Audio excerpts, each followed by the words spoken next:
আজিৰ মুহূৰ্তলৈকে আমি চৰাইদেউ জিলাৰ প্ৰত্যেকখন গাঁৱলৈকে বা প্ৰত্যেকটো অঞ্চললৈকে আমি ৰিলিফ পঠাব পাৰিছো কিন্তু শিৱসাগৰ জিলাৰ নাজিৰা বিধানসভা সমষ্টিৰ 30% অঞ্চলত এতিয়াও আমি যাব পৰা নাই তাৰ মূল কাৰণটো হ'ল যে যদিও পানী শুকাইছে গোটেই ৰাস্তাত লেয়াৰৰ ওপৰত লেয়াৰ পলস পৰি গৈছে গাড়ীও যাব নোৱাৰে খোজ কাঢ়িব নোৱাৰে 3-4 ফুটলৈকে লেয়াৰ পৰিছে মানুহে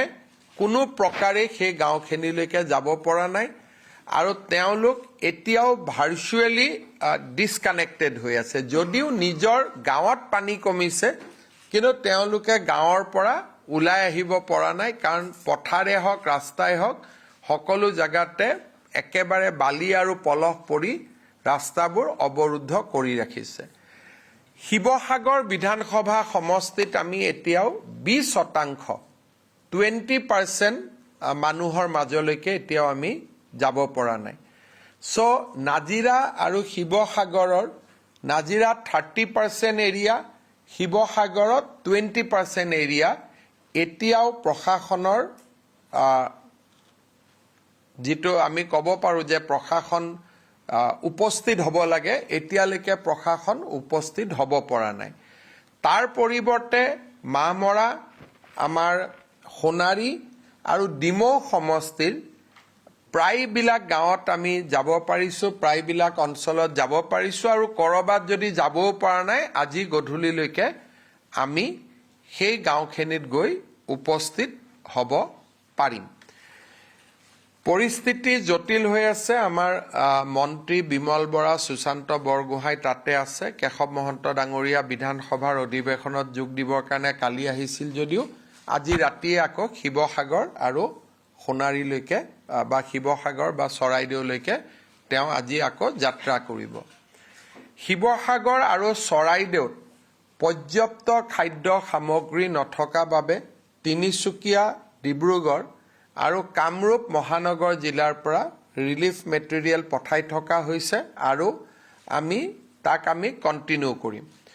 বিভিন্ন স্থানৰ পৰা নাওসমূহ সংগ্ৰহ কৰা হৈছে যাতে আমি নাওৱেদি যাব পাৰো কাৰণ ৰাবাৰ যিটো নাও এনডিআৰএফ এছডিআৰএফৰ থাকে হি ইভাকুৱেশ্যনৰ কাৰণে তাক ব্যৱহাৰ কৰিব পাৰি কিন্তু খাদ্য সামগ্ৰী লৈ যাবৰ কাৰণে তাক ব্যৱহাৰ কৰা খুব অসুবিধা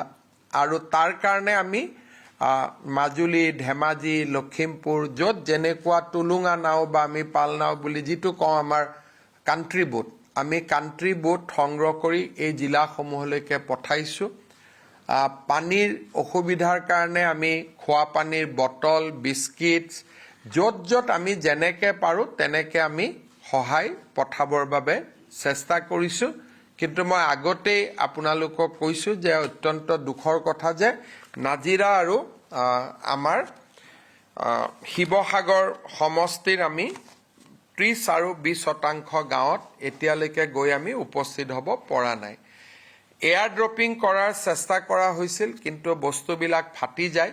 আজি এতিয়া মই ইষ্টাৰ্ণ কমাণ্ড এয়াৰ ফোৰ্সত কথা পাতিম যে কেনেকে পেকেজ কৰিলে